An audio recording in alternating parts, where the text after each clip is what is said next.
Hi everyone, welcome back to Stamp with Anna, and today I have the second card that I'm showing you how to use your dies as a way to emboss. And this is another card we made at class, and I don't know if it's actually going to show up on this video, but each one of these leaves was stamped, and then I used the coordinating die that you would normally use to cut out each one of those, and I embossed it so that when you look nice and close at this card, hopefully you can see this, you can see that there is a little outline, a debossed outline around each one of those sets of leaves. And it really is very, very pretty, and it's a nice way to add some dimension to your cards. So I'm going to show you how I did this, and this is really rather simple. I have a piece of Whisper White, thick Whisper White, 4 1/4 by 11, scored at 5 1/2. A piece of Rich Razzleberry, 4 by 5 1/4, and a piece of very vanilla, 3 3/4 by 5. So the stamp sets that I'm using, I use this all the time because I just love the stamp set. It's a 2-piece set, rooted in nature, and I'm going to just use this leaf right here, but you can see that it has so many things that you can do with it. I'm going to show you a card that I made using the same technique, using that tree. And then to add a little bit of texture and interest to my background from the Painted Harvest set, I'm going to use just this little one right there. And of course, what I'm going to use, where I'm going to get my die from, is the coordinating framelits that goes with the Rooted in Nature, and that's called Nature's Roots. And it has all of these great framelits, and you can see that it almost every stamp in the set has a coordinating framelit. So what I'm going to do first is I'm going to bring in my 3 3/4 by 5 piece of Very Vanilla, and then using Mossy Meadow, and I'm so glad that this stamp set came back, this stamp color came back, because I just love it for my autumn cards. Using the image that has the 3 leaves on it, I'm going to randomly stamp them around my paper. But my tip is not to put them too close to each other, because when you go back to do the embossing technique, you don't want your embossing your outline to overlap with each other. And also, usually when you do a background, we go off the paper to kind of, so that it doesn't look so asymmetrical. In this case, I don't want to do that, because I want all of my images right on my paper. So I'm going to just randomly stamp these, and I'm going to change the direction of my leaves so that it doesn't look so planned. Another one maybe this way, and one over here. I'm gonna go, I'll have this one go upside down too. One, want it to fit right here, one over there, and then one more right here, and that one's going to be a tight squeeze. Okay, great.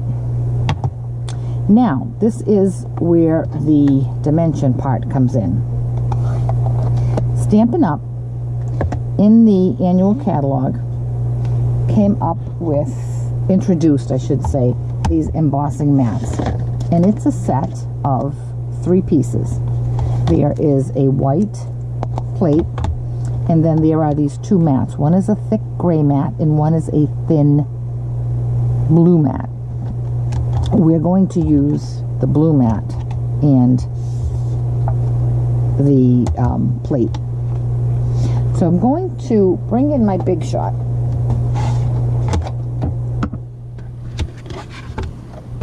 And what I'm going to do is put in my Big Shot platform, my white plate, then my stamped paper, and I'm going to take oh, excuse me, my blue mat. And then I'm going to take this framelit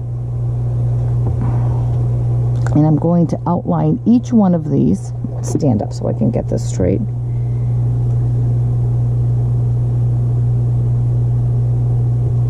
I'm going to put a clear acrylic plate on top, and I'm going to run that through. And it doesn't feel like there's a lot of pressure on it in there when you're running this through, but you'll see that it does actually show up. And now if you can see that, it gives me an outline around my leaf, and it's really, it adds a lot to the project. Now I'm going to go offline, off camera, and do the rest of these so you don't have to watch me. I'll be right back. Okay, so I've finished embossing, outlining all of my leaves, and you can see that they're all have a nice little outline in it. I'm going to show you a little trick. If you find that your card has kind of wrinkled or crinkled, let me see if I can find a spot. You really can't see it, but right there, there's a little bend in it. If you tip your card over on the back, and with the back side of your bone folder, you can just wipe that out and it goes right away.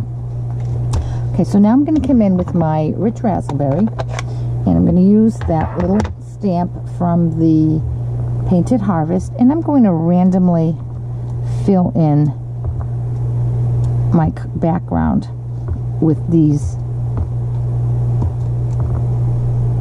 little dots. And the great thing about this is that it takes your card just up to another level. It looks more complete, more finished. When you're doing a technique like this with the just going back and forth from your stamp pad to your card, repeatedly stamping the same image, it's a good idea to occasionally turn your block over and just make sure that your block isn't too filled with ink, because you would hate to be just about done and then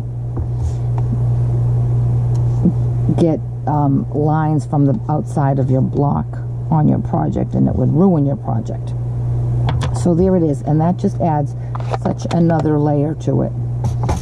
So now I'm going to put my card together. So I'm going to layer this onto my rich raspberry, and you can see even on the back the nice indents. That just looks so pretty. That's a nice card in itself.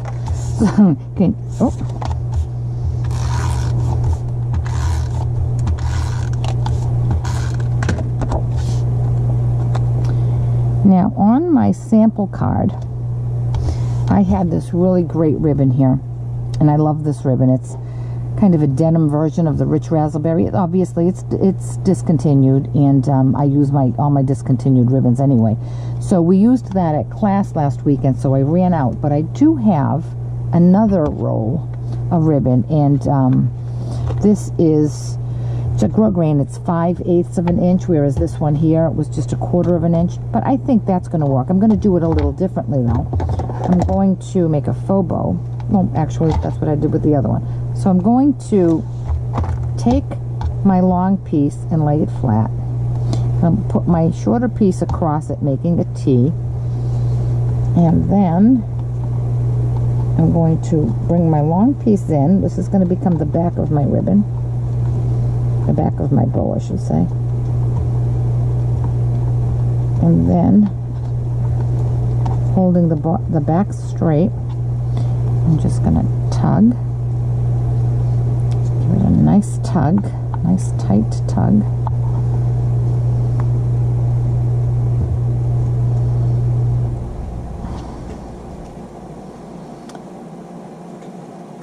Okay, and now I'm just going to attach that right there.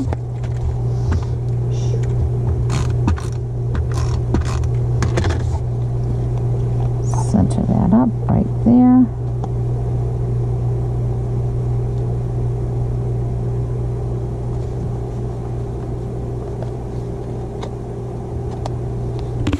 Probably could have made my ribbon a little longer because it's kind of a tight squeeze.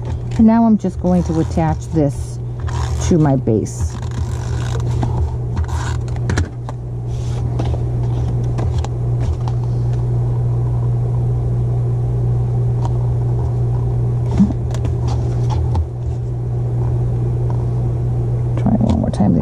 And now I'm just going to trim my tails here, angle them off so that they won't fray. And there we have it. Another way to use your embossing, your dies and your framelits and thinlits to emboss. And I really, really hope that you can see this. It makes a subtle, subtle outline. Now I want to show you one other card I made using the same technique and the same stamp set. And for this one, I used the tree, and I used the tree framelit to just make this very subtle outline. And I made it as a sympathy card, and this is the DSP, the wood grain DSP, and a little bit of baker's twine. And so there's two different ways to use that. I do want to caution you, if you feel like your impression is not deep enough using the blue mat, and you say, oh, I'm going to use the thicker gray mat, this is what happens. You don't get one line, one impression. You get like a double outline. And that's great in some instances, but because we are doing it with a background here, it wouldn't quite work as well. So that's what happens when you use the gray embossing mat instead of the blue one. So there's a second way to use your framelits and dies as embossing tools.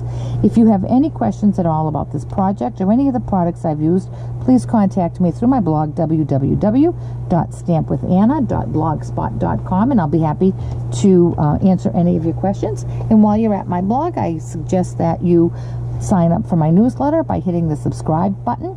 And I do send out a newsletter once a week. And I have a recap of all the projects that I've posted on YouTube, as well as some that didn't make it on YouTube because I didn't get around to a video. And I do also list upcoming classes for those of you who are local, as well as promotions and sales that Stampin' Up! Is having, and stamping and sales and promotions that I personally am offering for my customers and subscribers. So I hope you will subscribe to my newsletter. And have a great day. I'll catch you back here with one more project this week.